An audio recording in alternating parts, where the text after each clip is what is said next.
అందరికీ ప్రాతకాల ధ్యానంలో పార్టిసిపేట్ చేస్తున్న పార్టిసిపెంట్స్కి ధ్యాన మిత్రులందరికీ స్వాగతం, సుస్వాగతం. అలాగే ఈరోజు మరింత విజ్డమ్ని షేర్ చేయడానికి మేడం ఉమారాణి మేడం ఉన్నారు. మరి మేడంకి సాదరంగా వెల్కమ్ చేసుకుందాం. మరి కర్ణాటక కుట్టూరు నుంచి మేడం వచ్చారు. Madam welcome madam, Uma Rani madam. Thank you madam. నమస్తే. నమస్తే madam, over to you ma'am. Okay masters, అందరికీ నమస్కారం. మరి ఈ రోజు సత్సంగానికి అందరికీ స్వాగతం. ముందుగా మనందరి గురువైన డాక్టర్ బ్రహ్మశ్రీ పితామహ సుభాష్ పత్రిజీ గారికి, స్వర్ణమాల అమ్మ గారికి నా కోటి కోటేశ్వర సాష్టాంగ నమస్కారములు. జన్మనిచ్చిన తల్లిదండ్రులకు, నా ప్రథమ గురువులైన శ్రీమతి మనోరమ మేడంకి నా హృదయపూర్వక నమస్కారాలు. అలాగే ఇంత చక్కటి అవకాశాన్ని ఇచ్చిన రంగనాథ్ సార్కు, మహాతర్ టీమ్ మెంబర్స్ అందరికీ నా హృదయపూర్వక నమస్కారాలు. మహాత్తర్ బాబాకి నా నమస్కారములు. ఈరోజు జూమ్ లో మళ్ళీ యూట్యూబ్ లో పార్టిసిపేట్ చేసిన ఆత్మబంధులందరికీ నా హృదయపూర్వక నమస్కారం. ఓకే మాస్టర్స్, ఒప్పనొప్పనో ఇప్పుడు నా 3 రోజుల నుంచి ఆ జ్ఞానం తెలుసుకుంటున్నాము. ఈరోజు ఆ ఒప్పనొప్పనో రిలేషన్షిప్ మీద ఎలా మనము అప్లై చేసుకోవాలి, ఎలా మన రిలేషన్షిప్ ను సరిదిద్దుకోవాలి అనే కాన్సెప్ట్ మీద చూస్తాము. దానికన్నా ముందుగా మనం రిలేషన్షిప్ గురించి చూస్తాం కొంచెము. ఏమంటే మనందరము జన్మ తీసుకోకున్న ముందర ఆత్మస్వరూపులుగా ఉంటాం కదా, అక్కడ మా ప్రణాళిక, ఒక డివైన్ ప్లాన్ అంతా రెడీ అవుతుంది అనమాట. అంటే ఎలాంటి ఒక ప్రణాళికలు తీసుకొస్తామంటే ఏమేం చేయాలి ఈ ఒక జన్మలో, ఎవరెవరు తోడుగా ఉండాలి, ఎవరు తల్లిదండ్రులు, ఎవరు భార్యాభర్తలు, ఎవరు ఫ్రెండ్స్, ఎవరు రిలేషన్స్, తర్వాత ఏ ఏ టైంలో ఏమేమి వస్తాయి అంటే రోగాలు కానివచ్చు, పరిస్థితులు కావచ్చు, ఎలాంటివైనా కానీ ఇలా అన్ని సెట్ చేసుకొని ఒక ప్లాన్ చేసుకొని ఈ భూమి మీద వస్తామన్నమాట. కానీ ఇక్కడికి వచ్చినాక నా భర్త బాగాలేడు, నా తల్లిదండ్రులు నాతో సరిగ్గా ఉండటం లేదు, నా భార్య బాగలేదు, నా ఫ్యామిలీ మెంబర్స్ నాతో సరిగ్గా ఉండటం లేదు, నా ఫ్రెండ్స్ బాగలేరు అని ఏదో ఒకటి మనము కంప్లైంట్ చేస్తూనే ఉంటాం కదా. అంటే ఇప్పుడు కంప్లైంట్ చేసుకునేది ఎవరి మీద? మన మీదనే. ఎందుకంటే మనమే తెచ్చుకున్నాము. దేనికోసము? పాఠాలు నేర్చుకోవడం కోసము. అక్కడ ఇద్దరు ఆత్మస్వరూపులందరూ ఒకటే కదా, అక్కడ మాట్లాడుకుంటుంటారనమాట. నేను పేషెన్స్ నేర్చుకోవాలని వెళ్తున్నాను, కానీ నేర్చుకోక అలాగే వస్తున్నాను, మళ్ళా పుట్టుతున్నాను అని ఒక ఆమె చెప్తుందనమాట. దానికి ఇంకొక ఆత్మ చెప్తుందనమాట, సరేలే అట్లయితే నేను అత్తగా వస్తాను, నీవు కోడల జన్మ తీసుకో, నేను అత్తగా వస్తాను, నిన్ను కాడిస్తాను చాలా బాగా. సరే అని వాళ్ళిద్దరు మాట్లాడుకొని ఒక అగ్రిమెంట్ చేసుకొని వస్తారు. ఆ ఫ్రెండ్ ఏమో అత్తగారు అవుతుంది, అంటే ఫ్రెండ్ అంటే ఇంకొక ఆత్మ, తనేమో కోడలుగా వస్తుందన్నమాట. ఇలా వచ్చినప్పుడు అత్త బాగా ఆ కోడల్ని సతాయిస్తుంది అనమాట. అప్పుడు ఏమో ఈమెకి ఏమి గుర్తుండదు, ఎందుకంటే ఇక్కడే భూమి మీద వస్తూనే అయిపోయాయి, మాయలో అన్ని మర్చిపోతాం మనం. అప్పుడు అయ్యో నా అత్త ఇలాంటిది అని అయిపోయాయి. కానీ ఎప్పుడైతే మనం ధ్యాన సాధన ఎక్కువ చేస్తూ ఉంటామో, అవేర్నెస్ లో ఉంటామో, ఇదన్నీ జ్ఞానం తెలుసుకుంటామో, అప్పుడు మనకు అర్థమవుతుంది, ఓహో నేను ఈ పాఠం నేర్చుకునేకి వచ్చినాను, మా అత్త అందుకోసమే ఆ స్థానంలో ఉంది అని అర్థం చేసుకుంటామో ఎప్పుడైతే, అప్పుడు అందరినీ అక్సెప్ట్ చేస్తామో, ఆ ఏ పాఠాలు అయితే నేర్చుకుంటామో అవన్నీ నేర్చుకొని మళ్ళా మనము ఒక పర్పస్ మీద భూమి మీద వచ్చినామో అవన్నీ ఫుల్ఫిల్ చేసుకొని మళ్ళా వెళ్ళిపోతాం అనమాట. కానీ ఇదంతా జ్ఞానము ఉండాలి. అందుకే మన గురువు గారు ఎంత బాగా చక్కగా చెప్పారు, రోజు ధ్యానము, స్వాధ్యాయ, సత్సంగం చేయాలి, 3+2+1 అని ఎంత బాగా ఒక ఈక్వేషన్ ఇచ్చారు మనకి కదా.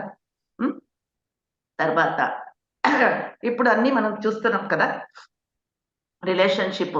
సరే ఓకే, ఒక ఇంటికి ఆ కోడలు వస్తుంది అంటే అమ్మాయి పెళ్ళైనాక వస్తుంది, కానీ వచ్చినాక అందరు బాగుంటే ఓకే, కానీ ఎవరికి పేషెన్స్ ఉండదు, ఆ ఇంట్లో మెంబర్స్ కి పేషెన్స్ ఉండదు, తనకు పేషెన్స్ ఉండదు, అడ్జస్ట్మెంట్ కాదు, సరే వద్దు, నాకు అత్త మామలు వద్దు, ఎవ్వరొద్దు, నేను మా ఆయన అంతనే ఉండాలి, సరే వేరే కాపురం వెళ్తారనమాట. సరే అక్కడ పోయినాకైనా బాగుంటారా? అక్కడ ఎందుకంటే అడ్జస్ట్మెంట్ అనేది ఉంటే ఎక్కడైనా వాళ్ళు అడ్జస్ట్ అవుతారు, కానీ లేకుంటే భర్తతో అయినా సరే, భార్యతో అయినా సరే, ఎక్కడైనా సరే. సరే, వాళ్ళిద్దర నడుమ అడ్జస్ట్మెంట్ రాదు, రోజు పొట్లాటలు. సరే అయిపోయాయి. ఇప్పుడు ఎలా ఉంది పరిస్థితి అంటే, ఇప్పుడు అంటే ఆధునిక యుగంలో అందరూ భార్య కూడా పని చేస్తుంది, చదువుకుంటారు. అడ్జస్ట్ కాదా, పో నాకి నీవు వద్దు, నా కాళ్ళ మీద నేను నిలుచుకుంటాను, అయిపోయి డైవర్స్. విత్ ఇన్ పెళ్ళైన సంవత్సరంలో 6 months లో డైవర్స్లు తీసుకుంటారు. ఎక్కడన్నా విన్నామా ఇది? నిజంగా ఎంత ఆశ్చర్యం అవుతుంది. ఫస్ట్ అయితే అంటే ఇప్పుడు 30-40 years బ్యాక్ అయితే ఏం చేసినా, ఎంత ఇంట్లో వాళ్ళు ఎంత సతాయించినా అలాగే ఉంటుండ్రే, అడ్జస్ట్మెంట్ ఏదో బాధలో ఉంటుండ్రి, లేదనను. కానీ ఏది పల్లెత్తి ఎవరు మాట్లాడుతుండలేదు, కొట్లాడుతుండలేదు, బయటికి పోతాను అంటుండలేదు, డైవర్స్లు లేవు. అంటే చూడండి ఇప్పుడు ఎలా ఉంది అంటే పరిస్థితి, నేనే గొప్ప నీవు గొప్ప అని ఒక స్టేజ్కి వచ్చేసారు అందరూ. తర్వాత డైవర్స్ అయినాక మళ్ళీ ఎందరో వస్తారు, కానీ అయిపోయా, అద్దం విరిగినాక మళ్ళీ అతుక్కోదు. అందుకే ఎప్పుడు మన రిలేషన్షిప్ ని చాలా బాగా చూసుకోవాలన్నమాట. వాళ్ళందరూ మనకి పాఠాలు నేర్పే గురువులు. ఆ పరిస్థితులు సహా నాకు పాఠం నేర్పే గురువు అని అనుకొని ఉంటే, ఎప్పుడు మనకి వాళ్ళు ఎంత సతాయించినా మనకి ఏమి అనిపించదు, కోపం రాదు, కష్టం అనిపించదు, దుఃఖం అనిపించదు. అందుకే ఈ జ్ఞానము అందరు ఖచ్చితంగా తెలుసుకోండి. రిలేషన్షిప్ అంటే వాళ్ళు మనకి పెట్టిన ఒక అద్దాలే వాళ్ళంతా. ఎందుకంటే అద్దంలో మనం చూసుకుని అంత సరి చేసుకుంటాం కదా మనము. ఎలా ఉన్నాను, చీర ఎలా ఉంది, నా షర్ట్ ఎలా ఉంది, హెయిర్ స్టైల్ బాగుంది, అంతే కానీ బయట చూసుకుంటాం, కానీ లోపల చూసుకోము కదా. లోపల చూసుకోవడానికి ఏదైనా అద్దం ఉందా? లేదు. కానీ రిలేషన్షిప్ మెంబర్స్ అందరూ మనకి అద్దాలు లాంటి వాళ్ళు. వాళ్ళని చూస్తూనే తెలిసిపోతుంది. నీకి సతాయించే అత్త వచ్చిందంటే నీవు ఏదో జన్మలో మళ్ళా చేసింటావు, అందుకే ఇప్పుడు రివర్స్ అయింది అదే. అలా ఉన్నప్పుడు ఏమి బాధ అనిపించదు, అడ్జస్ట్మెంట్ అయిపోతాము, అన్నిటినీ అక్సెప్ట్ చేసుకుంటాం. ఓకే, సరే ఇప్పుడు టాపిక్ లోకి వెళ్ళిపోదాము. అందుకే మనము ఈ భూమి మీద ఏదో ఒకటి నేర్చుకోవడానికి వచ్చింటాం అన్నమాట. దాన్ని మనము అర్థం చేసుకోవాలి. ఓకే, ఈ ఆధునిక యుగంలో ఎన్నో సంబంధాలు అన్‌హెల్తీగా ఉన్నాయి కదా. ఎంతో మంది భార్య భర్తలు అప్పుడే చెప్పి విడాకులు తీసుకుంటున్నారని, అక్సెప్టెన్స్ మరి అడ్జస్ట్మెంట్ లేక విడిపోతున్నారు. రిలేషన్షిప్ యొక్క విలువ తెలుసుకోలేకపోతున్నారన్నమాట. ఇంకా కొంతమంది రిలేషన్షిప్ వల్లనే మనము ఆధ్యాత్మికంగా ఎదగలేకపోతున్నామని భావిస్తున్నారు. ఇంకా కొందరు ఈ రిలేషన్షిప్ అంటేనే వద్దప్పా, ఇదంతా ఎండ్స్ విత్ పెయిన్, ఇది ఒక నొప్పిలో ముగిసిపోతుంది అని అందరూ భావిస్తుంటారు. కానీ దీనికి ఒకటే మార్గము, ధ్యాన సాధన, మళ్ళీ ఎరుక.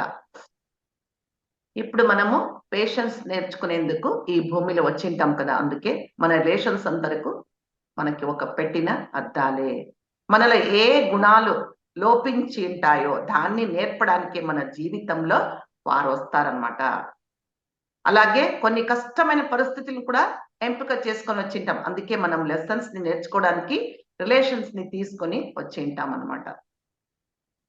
ఎంతో మంది అత్తమామల నుంచి, తల్లిదండ్రుల నుంచి, భార్య భర్తల నుంచి వేరే వచ్చేయాలి, ఫ్రీగా ఉండాలి, ఏ బాధలు లేకుండా హాయిగా ఉండొచ్చని భావనలతో విడిపోయి ఉంటారు. కానీ వారికి ఒక్క విషయం తెలియదు, ఏంటంటే బయట వచ్చినా కూడా పరిస్థితులు అలాగే ఉన్నాయని. ఇంకా కొందరు ఏం చేస్తారు, ఏమో తెలియక ఎరకలేక ఏదో తప్పు చేసినాము, ఇప్పుడు అందరూ కలిసి ఉంటే ఎంత బాగుంటుంది అని కోరుకుంటారు. ఇలా ఏ రిలేషన్స్ అయినా బాగుండాలంటే మనము ఈ హొప్పనొప్పనో టెక్నిక్ ని యూజ్ చేయొచ్చు అనమాట. ఇప్పుడు ఒక రిలేషన్షిప్, సపోజ్ భార్య భర్తలని తీసుకుందాం. ఆ రిలేషన్షిప్ ఏం బాగలేదు, అవతలి వ్యక్తిని మనం ఇష్టపడడం లేదు, అక్సెప్ట్ చేయడం లేదని అర్థం.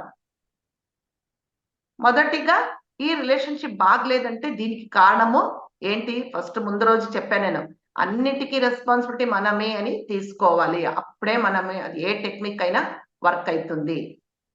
అలా మనము ఒప్పుకోవాలన్నమాట మొదట.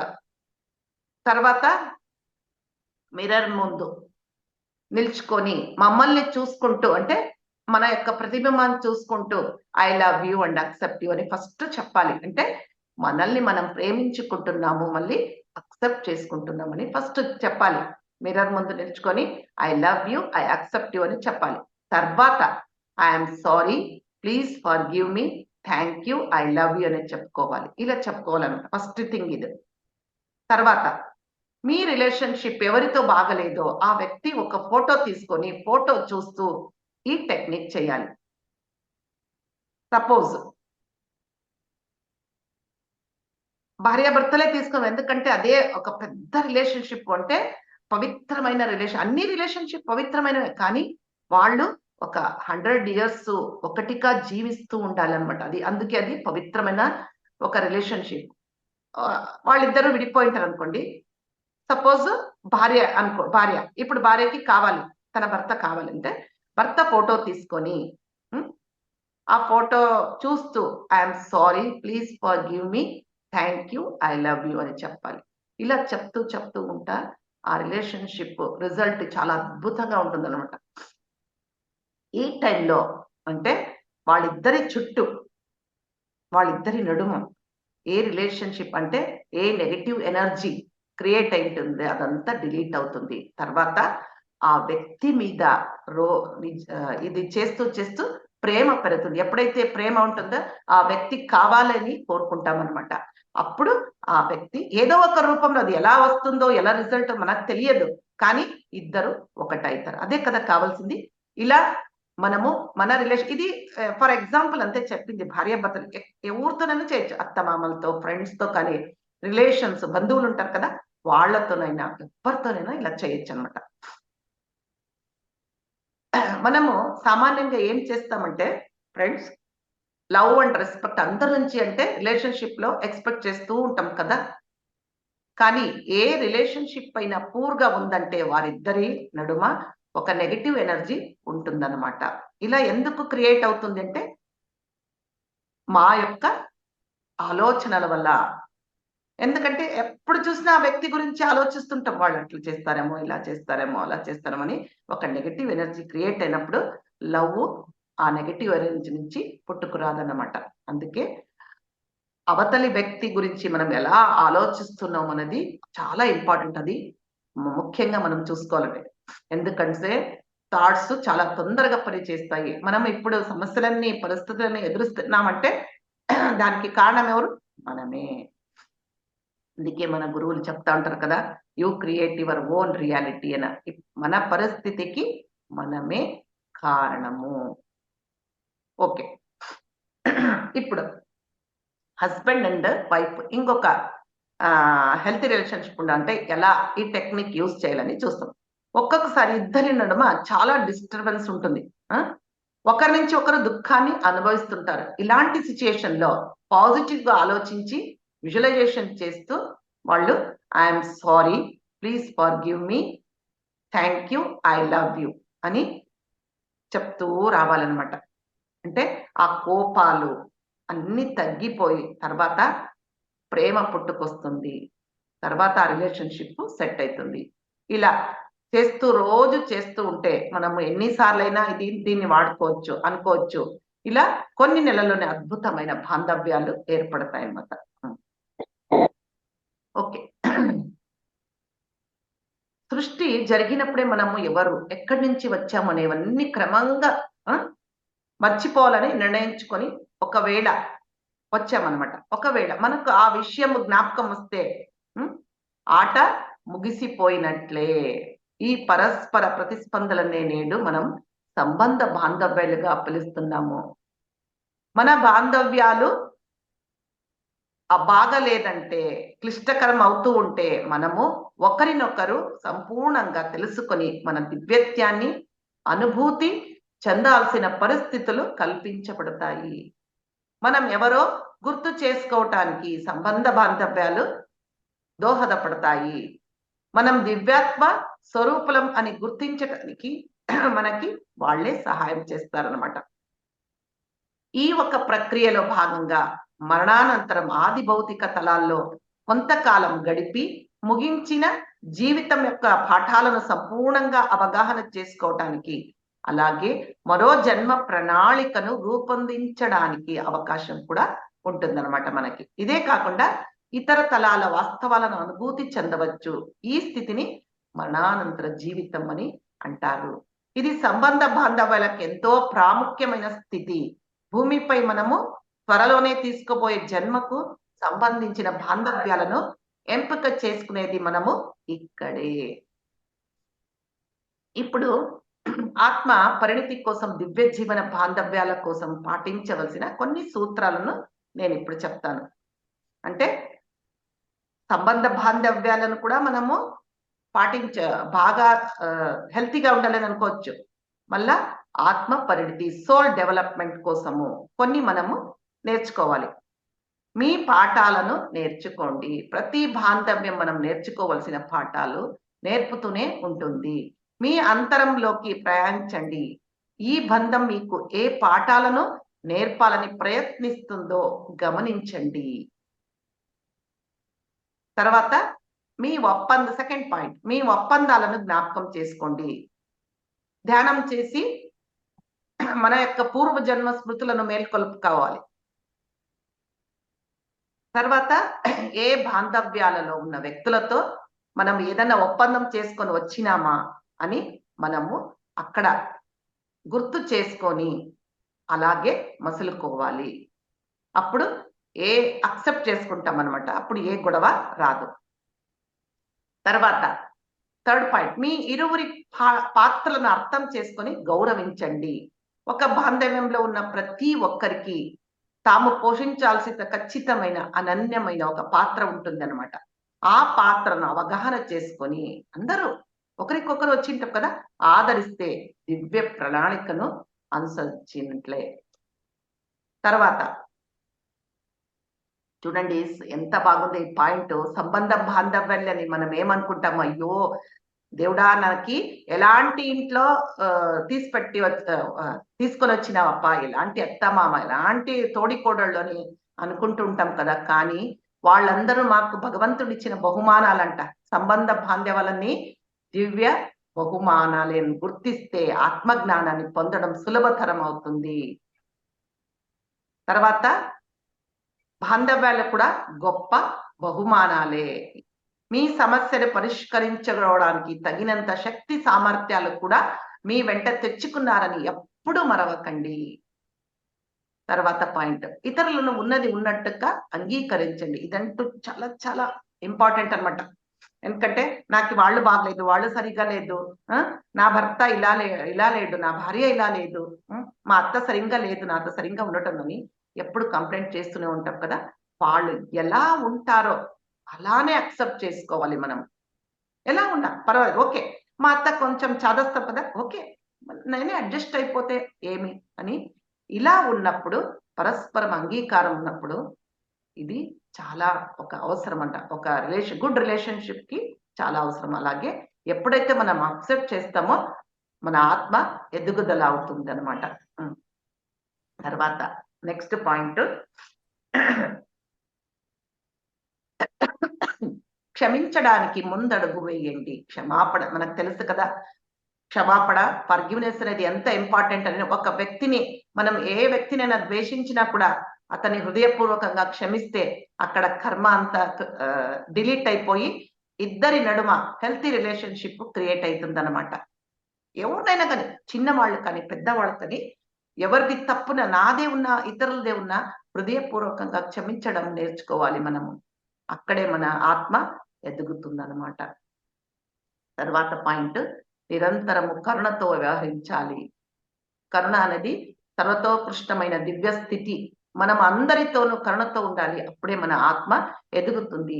మనలో ఉండే భయపూరితమైన భావోద్వేగాలు అన్నింటినీ ప్రేమపూరితమైన భావోద్వేగాలుగా మార్చుకొని తీరాలి. అలా చేయటం వల్ల దివ్య జ్ఞాన ప్రకాశంలో సమానమైన కరుణాస్థితిని చేరుకుంటామన్నమాట.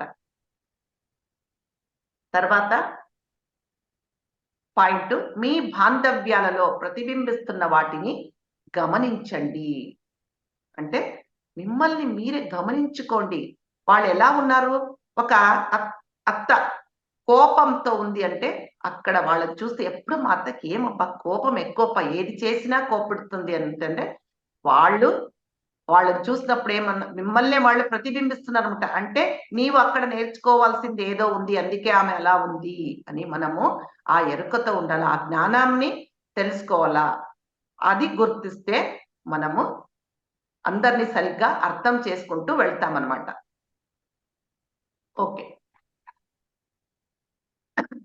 ఇప్పుడు ఇంకొక ఎగ్జాంపుల్ చూస్తాము. అంటే హొపనొపన ఎగ్జాంపుల్‌ది. అప్పుడే టెక్నిక్ నేర్చుకున్నాం కదా! ఒక హస్బెండ్ అండ్ వైఫ్ ఉండేవారు. ఒకరి మాటలు ఒకరు వినేవారు కాదు. అందుకే వారి వైఫ్ ఒక కర్చీఫ్‌ని తొడ మీద వేసుకొని ఇది ఒక టెక్నిక్. ఎలా అయినా వాడొచ్చు. అంటే ఆ మాటలన్నీ సేమ్ అన్నమాట. తొడ మీద ఒక కర్చీఫ్ వేసుకొని I am sorry, please forgive me, thank you, I love you అని చెప్పేసి ఆ వైబ్రేషన్ అంతా ఎక్కడ వెళ్తుంది? కర్చీఫ్‌లో వెళ్తుందన్నమాట. తర్వాత ప్రతిరోజు ఆ కర్చీఫ్‌ని వాళ్ళ హస్బెండ్‌కి ఇచ్చేవారంట. చూడండి. అంటే ఆ పాజిటివ్ వైబ్రేషన్ తీసుకొని ఆ రోజు అతను తన దగ్గర ఉంచుకునేవాడు. ఆ వైబ్రేషన్‌తో అతను నిండిపోయాడు. ఇలా చేస్తూ ప్రతిరోజు ఇలా చేసేదంట తను. ఇలా చేసినప్పుడు కొన్ని నెలల్లోనే ఆశ్చర్యం కంటంటే అతను పూర్తిగా మారిపోయాడంట. ఇంకొక ఎగ్జాంపుల్ చూద్దాము. హస్బెండ్ అండ్ వైఫ్ వారిద్దరి నడుమ రిలేషన్‌షిప్ బాగలేదు. ఎప్పుడు ఇద్దరు కొట్లాడుకునేవారు. వైఫ్ ఈ టెక్నిక్ తెలుసుకొని హస్బెండ్ పడుకున్నప్పుడు లేసినప్పుడైతే ఏం అలా చూస్తున్నావని అనుకోవచ్చు కదా! పడుకున్నప్పుడు మనం ఏం చేసినా ఎవరు ఏమనరు. ఆ! అతన్ని చూస్తూ I am sorry, please forgive me, I love you, thank you, I love you అని చెప్తూ వచ్చిందనమాట. కొన్ని నెలల్లో అతనిలో మార్పు కలిగి ఇద్దరిప్పుడు చాలా అన్యోన్యంగా ఉన్నారనమాట. హ్మ్. ఇంకొక ఎగ్జాంపుల్. ఒకతనికి తల్లిదండ్రులు లేరనమాట. ఉన్న ఒకే ఒక ఫ్రెండ్ ఉన్నాడంట. అతను గూడా ఇతనితో మాట్లాడడం లేదు. అతను చాలా బాధలో ఉన్నాడు. అంటే ఎవ్వరు లేరు అతనికి. ఉండేదే ఒక ఫ్రెండ్. అతను ఈ టెక్నిక్ తెలుసుకొని ఫ్రెండ్ గురించి అంటే నేను అప్పుడే చెప్తి కదా! ఆ ఫోటో తీసుకొని రోజు ఇలా ఆ ఫోటో చూస్తూ I am sorry, please forgive me, thank you, I love you అని చెప్తూ వచ్చాడంట. కొన్ని రోజుల్లోనే ఫ్రెండ్ అతనే కాల్ చేశాడంట. దీనివల్ల అతను చాలా హ్యాపీగా ఫీల్ అయ్యాడంట. ఇంకొక ఎగ్జాంపుల్ చూద్దాం. ఈ రోజుల్లో అత్తాకోడళ్ళ రిలేషన్‌షిప్ అంతంత మాత్రంగే ఉంటుంది కదా! దీని వలన ఎవరిది తప్పున్నా మనం చాలా బాధపడుతూ ఉంటామనమాట. ఒక కోడలు ఈ టెక్నిక్ విని తన అత్తని తలుచుకొని ఫోటో చూస్తూ రోజు I am sorry, please forgive me, thank you, I love you అని చెప్తూ వచ్చిందనమాట. ఇప్పుడు కొన్ని నెలలున్నాయి. ఆ అత్త కంప్లీట్‌గా మారిపోయిందంట. అంటే ఎంత ఉండేదంటే కోడలు ఏమి చేసినా చెప్పదు. తనని చూస్తేనే ఆమె చుర్రుమనేదనమాట. ఇలాంటి రిలేషన్‌షిప్ ఉండేది. ఈ టెక్నిక్ వాడిన వలన వాళ్ళిద్దరు ఇప్పుడు ఎలా ఉన్నారంటే తల్లి కూతురులాగున్నారు. అలా అంత అద్భుతంగా ఈ టెక్నిక్ పనిచేస్తుంది. తర్వాత ఇంకొకటి మరలా నేనెప్పుడు చెప్తూనే ఉంటాను. ఏ టెక్నిక్ అయినా అదొక్కటే వాడితే నో యూజ్. మనము ధ్యాన సాధన చేస్తుండలా ఆ శక్తి నుంచి మనది సబ్‌కాన్షియస్ మైండ్ కానీ, దానిలో ఉన్న చెత్త అంతా క్లియర్ అయితుంది. తర్వాత మనలో ఎనర్జీ నిండుతుంది. ఇప్పుడు చూడండి ఎంతమందికి తెలిసినా కూడా చాలా మంది 100 పీపుల్స్‌కి టెక్నిక్ చెప్పిన అందరూ వాడరు దీన్ని. ఏదో చెప్తుంటారులే, ఇలా చెప్పుకుంటే అయిపోతుందా అని ఉంటారు. కానీ ఎవరైతే ధ్యాన సాధన చేస్తూ ఉంటారో వాళ్ళ కర్మ అక్కడికి క్లోజ్ అయి ఉంటుందో వాళ్ళు మాత్రమే ఈ టెక్నిక్‌కి విని ఇష్టపడి చేసుకుంటారనమాట. మేము ఈ టెక్నిక్‌ని చాలా వాడి ఆహ్, ఫస్ట్ రోజు ఒకరోజు చెప్పాను కదా! నా చెయ్యి నొప్పి గురించి చాలా వాడాము. ఇమ్మీడియేట్‌గా ఇది టెక్నిక్. అంటే ఇప్పుడు ఇది చెప్తాను. ఏమంటే ఇప్పుడు ఏదైనా ఫస్ట్ ఒకరోజు ఏమైందంటే ల్యాప్‌టాప్ యూజ్ చేస్తాను కదా నేను. తొందరగా కనెక్ట్ కాలేదు. సెషన్స్‌కి ఇంకా 5 మినిట్స్ అంతే ఉంది. ఏం చేయాలి? అది లేకుంటే ఏమి పనే కాదు. ఆ! సరే అయిపోయాని ఈ టెక్నిక్ ఒక 20 టైమ్స్ చెప్పుకున్నాననమాట. చెప్పుకుంటూనే నేను ఆన్ చేస్తే కరెక్ట్‌గా ఆన్ అయింది. మీరనుకోవచ్చు అయి ఒకసారి చేసేస్తే వస్తుందని అంటే అక్కడ నీడ్ ఉందన్నమాట. అది అక్కడ వారాలు కానీ, నెలలు కానీ వెయిట్ చేయడం అవసరం లేదు. అక్కడ నీడ్ ఉన్నప్పుడు తొందరగా అయితుందన్నమాట. అంటే అక్కడ ఏమన్నా నెగెటివ్ ఎనర్జీ క్రియేట్ అయితది. అది ఇమ్మీడియేట్‌గా క్లియర్ అయిపోతుందన్నమాట. అలా మనము యూజ్ చేసుకున్నాను నేను. నిజంగా చాలా హ్యాపీ అనిపించింది. ఏదైనా కానీ మేము ఆ టెక్నిక్‌లు ఏమన్నా ఇట్లా ఉంటే, ఏదైనా జ్ఞానం తెలుసుకుంటే దాన్ని యూజ్ చేసుకొని ఆహ్, దాని విలువ తెలుసుకొని, అనుభవించి తర్వాతే చెప్తాం. అంటే దానిలో ఏదైనా చెప్పినప్పుడు అలా అనుభవించి చెప్పినప్పుడు ఒక డెప్త్ ఉంటుందన్నమాట ఆ జ్ఞానంలో. హ్మ్. ఓకే. ఇలా నాకి ఇంత చక్కటి అవకాశాన్ని ఇచ్చిన పత్రిజీ గురువు గారికి, రంగనాథ్ సార్‌కి నా అనంతానంత ధన్యవాదాలు. అలాగే మీ అందరికీ నా హృదయపూర్వక ధన్యవాదాలు. Thank you. Thank you.